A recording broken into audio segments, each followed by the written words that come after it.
Good morning. We're going to do something a little bit different this morning. We're going to do a review of our van, the Roadtrek Zion SRT. Before we start though, I want to let you guys know that some of you have been sending private messages and comments on YouTube, and due to some setting on your Google account, at least that's the way we understand it. Yeah, we think what's happening. There's a privacy setting that needs changed because we're unable to respond to some of you. Just go to our Facebook page and comment there and we'll reply back. Yeah, or email at careyonvagabond@gmail.com, and we'll be glad to answer any questions we can. On with the review. So just for some background on this here, if you are new to our channel, we've had this van about 1.5 years now, and we've been full-timing in it for about 6 months. Yeah. So this is a review from a full-timer's perspective, which is going to be completely different from just, weekend campers, because we use it a little bit differently. It's home. So, yeah, this is our home. Yeah. On the highway, if I drive at a reasonable speed, which I always try to do, probably 19.5 miles per gallon. In town, depends, somewhere between 15 and 17. We think that's pretty good for a fully self-contained RV. So. Yeah. All right. Anyway, we'll start at the front and we'll just do a walk around and talk about the exterior of the van. Yeah. Roadtrek puts this RV on the Dodge ProMaster chassis, and when we bought this, one of the reasons we went with it is because it's I think 19.5 feet long, so it fits in a parking spot. One of the big factors why we went with the SRT. The full-size Zion is, I think, another 14 inches, maybe 1.5 feet longer, which doesn't seem like much, but if you're parking it in everyday parking spaces, it does seem like a lot. But the trade-off to that is more storage inside, and also a king-size bed. So there are some pros and cons to getting the bigger one, and we are weighing those. So it's, I think it's a 3.6 liter V6, plenty of power. Roadtrek puts the Thule.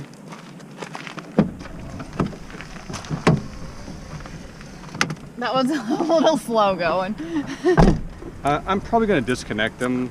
Usually it just gets me, I'm standing here. 200 watts of solar came standard on this model. It might have been an option that we added from Roadtrek. Air conditioner, which works really well. We don't use it very often. This is the furnace. There's the Zion has a tankless water heater, so it's just instant hot water. They say instant hot water, but it takes probably a minute or two of cold water before it finally turns hot. And when you have limited water, that kind of can eat up. It worries. We mostly use cold water, honestly. Yeah. But so this is the furnace area. This is how you dump the black and gray tanks. And you have to unlock it, and then there's these 2 of them, and they're long. It's not too bad, but when someone's waiting in line at the dump station and you're just... So we actually talked to the CEO of Roadtrek at the Phoenix RV show, Jim Hamill. Really, really nice guy. And we looked at the 2017 model, and this is similar now, except it's a magnetic latch. It just opens. There's no... Yeah, super no simple. screws. So kind of show them how this works here. So it's got the black tank valve, the gray tank valve. I think the black tank's like, I don't know, I have to look at the I think it's around 10 gallons. Around 10 gallons, and then the gray tank's 23 maybe. Fresh water's 36. So you can dump with just the regular dump hose, or you can unlock this and there's a macerator hose. And that's typically how we do it, is we use the macerator. It's just convenient. I have to like haul the hose out, because this van doesn't have, like a lot of the RVs have the bumper storage area. We don't have any of that storage area. So okay, I use this a lot. Yeah, we do. It's the outdoor shower. I'll get back from a run or a bike ride and out in the desert, parked on some BLM land, no one around, just shower off. It's pretty awesome. This did not come with our van. This is a Fiamma bike rack, and we ordered it specially. It came from Italy, but I had a hitch mounted one, but they bounce around and we stick way out here with it. I wanted something where the bikes were up high.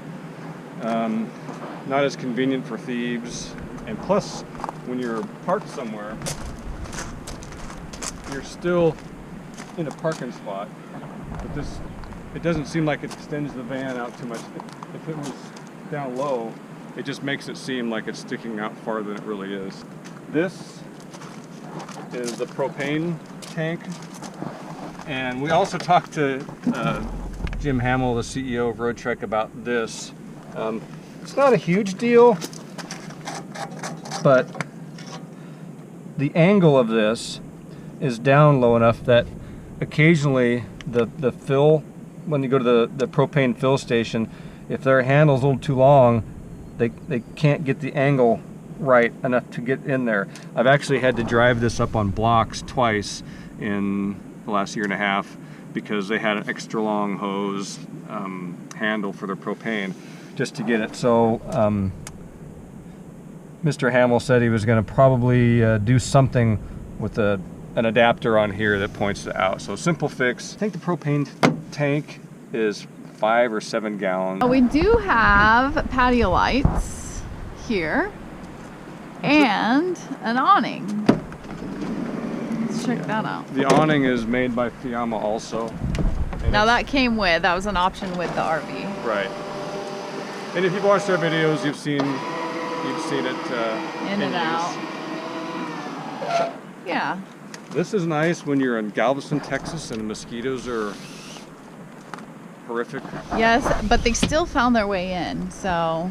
Yeah, if this is like moved out here or something happens, they'll find their way in. Yeah, and then Dave put some weather stripping. Yeah, right there. This is,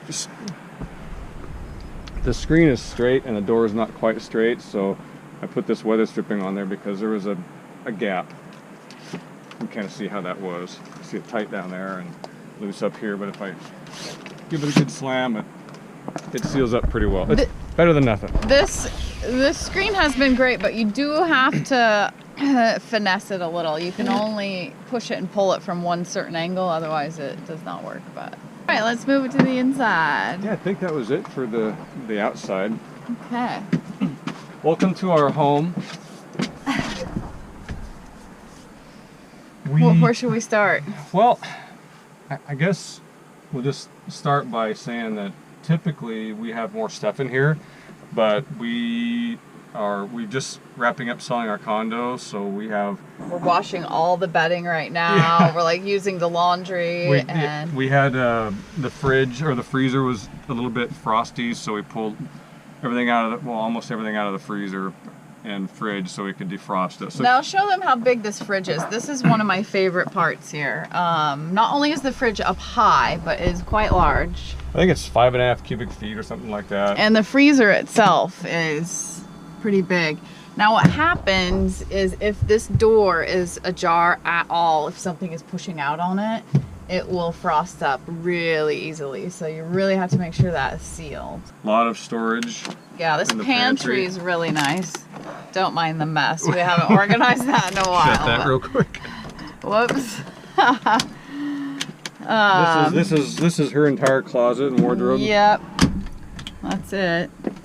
Actually, she shares mine. This is the closet. I just put some drawers in here for all my stuff, and we put our coats and. We have no hanging things. There's nothing that hangs, no clothing that hangs. If it wrinkles, it does not belong in a van. So. Microwave. Now this is a microwave, not a convection. So I know some RVs come with a convection / microwave, which would be nice, I think, but. 2-burner stove. Now, let me show you what happens here. For me, I would prefer one single burner in the middle because obviously I could use a smaller pan, but this is a good sized pan for the way we cook.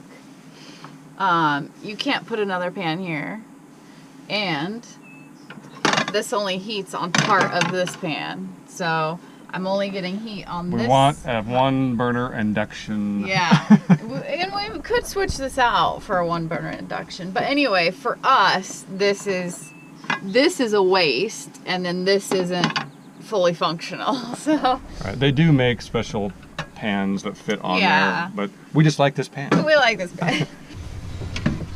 The sink. We would really like to have one with the big nozzle like our homes have had. You get kind of with a big pasta pot. It's kind of a pain to. Yeah, because this is all the way up, and then what happens is exactly that. Yeah, you just adapt. I mean, this is a tiny space, so what they've done with this is really incredible. We added these little things velcroed up here for all our spices and miscellaneous. And the fact that they're still there after all of the rough BLM National Forest roads, rutted out roads we've driven on is pretty amazing. It's crazy. Also, we have a granite kitchen. It's awesome. Look at this. Yeah, that's true. We'll stop at places like this and have lunch, and makes the kitchen seem large. Right. So here's some more storage here. We keep mostly food stuff and like appliances, percolator. So decent amount of storage in here. So moving back here to our living room. Yeah, typically we have this bed made out all the time and our bed's on it. We never make it up to a couch. She sits back here, and if we're gonna watch movies or something, if it's rainy out, she'll sit back here and watch, and I'll spin that passenger seat around. I'll show you that later. And that's my recliner where I sit and relax and read a book or whatever. But that does allow for us some extra storage underneath the bed because we do not make this up as a couch. So we store the paddle, a hose. We got some life jackets. And then normally there's a big bin right here full of shoes and miscellaneous things that we store underneath the bed. We've got Reflectix in here.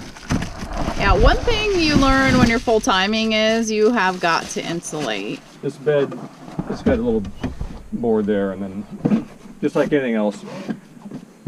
And then you've got a queen size bed, and what we do is, we don't have it on here now, is we have a 3-inch memory foam pad that we put on top of that. One thing worth noting though, how tall are you? 5'11". 5'11". If you're any taller than that, definitely consider the full-size Zion because you may be too tall to sleep in the bed. The SRT is designed to sleep this way, and I'm pretty cozy from head to toe. You can sleep a little more at an angle, and it's not a big deal, but the full-size Zion is a king-size bed, and you sleep this way. So normally there is a spot here to put a table in, like the table leg and the chair. Yeah, it's got a mount that here that. But we pull it off because we'll just sit outside and we'll eat outside at a picnic table or our little table or whatever. Yeah, we just didn't use it. So obviously he's got a bike back here, and then 2 more on the back. We got our helmets up here. We got creative with a clothesline because some of the clothes that we have we do not dry, so. We clip them up here. This is normally not here. I forgot I just stuffed this up here. We went clamming the other day, so we got a clam gun, and I just stuck it up there to get out of the way. But yeah, more storage here. We just keep paper products. Oh, yep, that's what happens.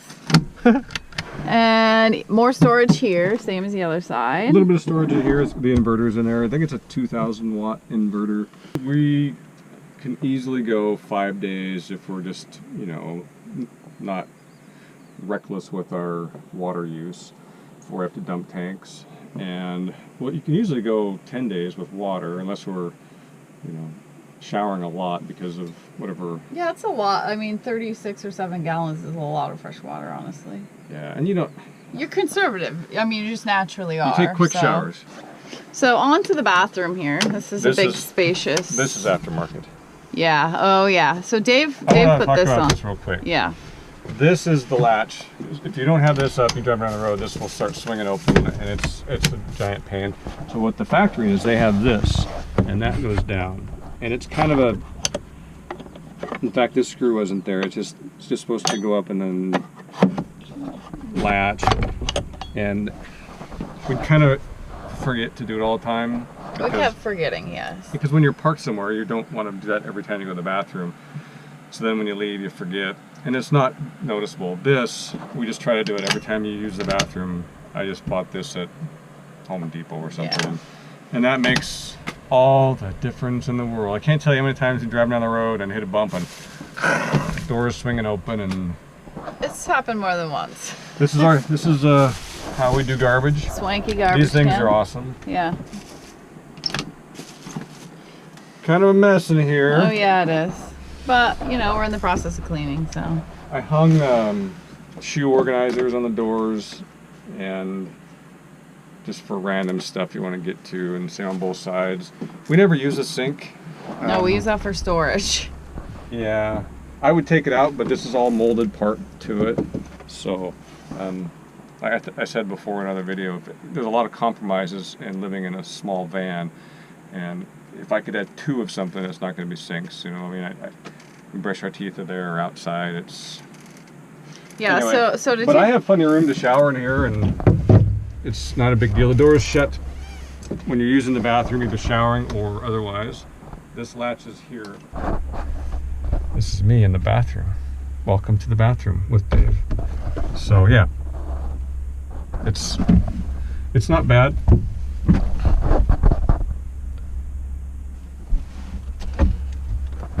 Yeah, and it just has this curtain. We pull some stuff out, of course, that will get wet, and it has this curtain that comes out and around, and then it's like a wet bath. Yeah, it just kind of pushes that around, and It's sufficient for us, but again, if you are any taller or larger, it might be tight quarters. So we store all that up here. We got the doggies, medicine, miscellaneous stuff. Now, I did just make this little fabric thing. it just pulls out. It's just sometimes for privacy if we're in here taking a shower real quick after a hike and we don't want to batten down the windows or anything. We just flop the curtain down and we're good to go back here. So I do love the LED lights. Yeah, all of them are just touch. So very low energy used for those. That's you know, what's amazing is this has lithium batteries in it, and with 200 watts of solar, we never have an issue with our battery going low. It is constantly charging, and we run everything off batteries, the microwave, everything, and we never plug in. We plugged in a few times if it was like really cold. I think the last time we plugged in was like January. The batteries run everything. I mean, she has a blender and a hair dryer, and the really cool thing about this RV, if you're not getting enough solar, or you're just using a lot of, like the air conditioner, this has, they call it an underhood generator. It's like an extra large alternator. So anytime the van is running, it's charging the lithium batteries. So since it's our daily driver and we're moving around a lot, they're always charging the battery.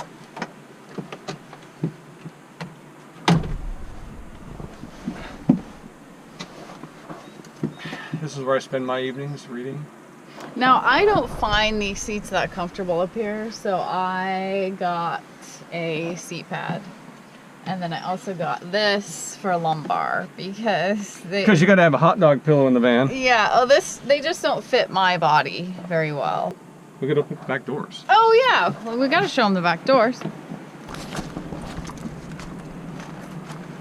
I put this on here just because it's the metal on the doors. I'm also gonna take their panels off. I'm gonna take those panels off and actually insulate inside the doors. Temporary because it really keeps it, Reflectix isn't that insulating, but I put 2 layers on here, and that has actually made a pretty dramatic difference. It has, yeah. And plus when it's not cold metal. Lots of storage under here. Well, it's amazing everything you shoved under here. I have a lot of stuff in here, and actually I have a tool bag that goes here for any of that type of tools that I might need, and just random stuff. And this is our doormat. This is our 2-person kayak. We got electrical blocks, hose, leveling blocks, firewood, workout kettlebells, frying pan for outdoors. Mm-hmm. So there is a significant amount of storage in this for being so small, you know.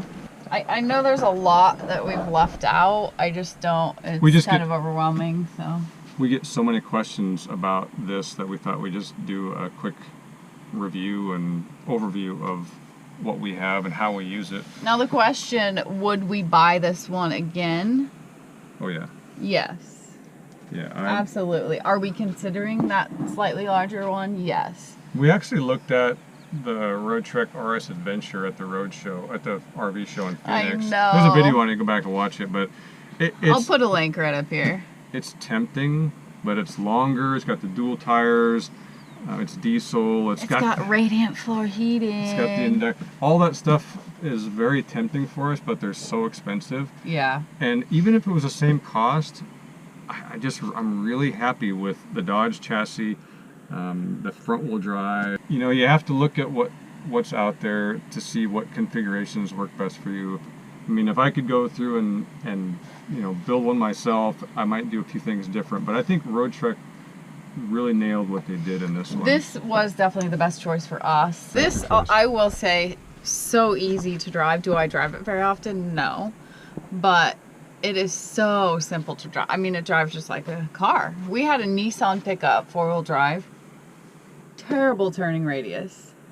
Yeah, I drive this just like I would drive any other van. Yeah, this you're just in and out, and you're not long. I mean, this is the length of a Suburban. Right, and I think for us, I mean, there's a lot of large RVs out there. We just like the fact that we can go anywhere. Back to adventures. Hit that subscribe button. See you on the flip side. Bye.